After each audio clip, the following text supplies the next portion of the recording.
আজকে বেশ অনেকগুলো কাজ রেডি করে রাখলাম। বিশেষ করে মশলাগুলো সব ব্লেন্ডার করে রাখলাম। রান্নার সময় সব মশলা যদি রেডি থাকে তাহলে রান্নাটা কিন্তু কোনো ব্যাপারই না। আমার কাছে এই মশলা বাটাবাটি ব্লেন্ডার করা এইটুকুই রান্নার সবচেয়ে বেশি ঝামেলা মনে হয়। গতকাল খালাকে দিয়ে হলো কিছু রসুন আর হলো পেঁয়াজ ছিলে রেখেছিলাম ডিপ ফ্রিজে রসুন রাখলে কিন্তু সেটা ব্লেন্ডার করতে খুব ভালো হয়। একটু খোসা থাকলে সমস্যা হয় না, খোসাটা নরম হয়ে যায়। তো পেঁয়াজ আর রসুন এখানে হলো ব্লেন্ডার করে রাখছি। সংসার যতই দুইজনের হোক, কাজের কোনো শেষ নেই। তাই আমি সবসময় চেষ্টা করি কিছু কাজ আগে থেকেই গুছিয়ে রাখার, যাতে ওই কাজটা করার সময়টাও কম লাগে, আবার কাজটাও সুন্দর মতো করা যায়। তো গতকাল হলো একটা অ্যালোভেরা আনা হয়েছিল, তো সেটাকেও হলো ব্লেন্ডার করে আইস করে রাখলাম। মাঝে মাঝে একটু মুখে নেওয়া যাবে, নষ্ট করে আর লাভ কি, মাথায় দেওয়ার জন্য এনেছিলাম আর কি। আর কিছু মেহেদি পাতাও ছিল ঘরে, তো সেগুলা হলো ব্লেন্ডার করে রাখলাম। একসাথে সবই ব্লেন্ডার করে রাখলাম যাতে একটু একটু করে বের করে চুলে দেয়া যায়। চায়ের লিগারের সাথে গুলিয়ে চুলে দিব। তো এই তো সবকিছু মোটামুটি একটু গুছিয়ে রাখলাম। আজকে আপনাদের দেখাবো আমি কিভাবে 10 মিনিটে 1 কেজির মতো লতি পরিষ্কার করি। এখানে কচুর লতি নিয়েছি আর নিয়েছি একটা মাজুনি কিন্তু সবার বাসায় আছে।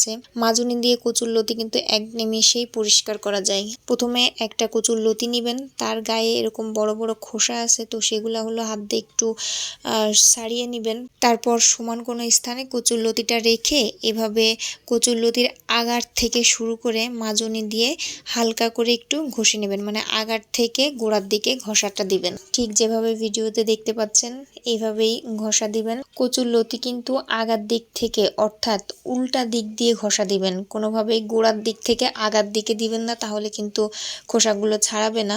আগার দিক থেকে গোড়ার দিকে ঘষা দিবেন। আর হলো লতিটা একটু ঘোরাবেন, ঘোরালে 4-5টা দেখবেন 2-3টা ঘষা দিলে একদম পরিষ্কার হয়ে যাবে।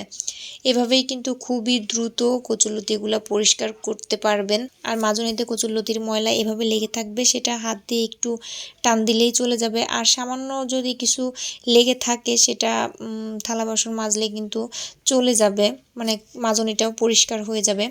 আর এভাবে কিন্তু একবার আপনারা ট্রাই করে দেখতে পারেন, আশা করি উপকৃত হবেন। আমি সবসময় এভাবেই কচুরলতি পরিষ্কার করি। আর এই যে দেখুন কত সুন্দরভাবে কতগুলো লতি আমি পরিষ্কার করে ফেললাম। এগুলো এখন ভালো করে ধুয়ে ছোট ছোট করে কেটে রান্না করে নিলেই হয়ে যাবে।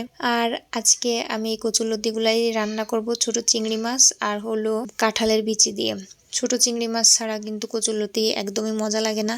তো এখানে হলো আমি পেঁয়াজ, মরিচ মানে কাঁচা মরিচ আর হলো চিংড়ি মাছ একটু ভেজে নিয়েছি। তারপর দিয়ে দিব হলো সব মশলার মধ্যে একটু পেঁয়াজ রসুন বাটা, তারপর একটু জিরা গুঁড়া, লবণ, হলুদ, মানে সচরাচর যে মশলাগুলো সব তরকারিতে ব্যবহার করি সেগুলাই দিয়েছি।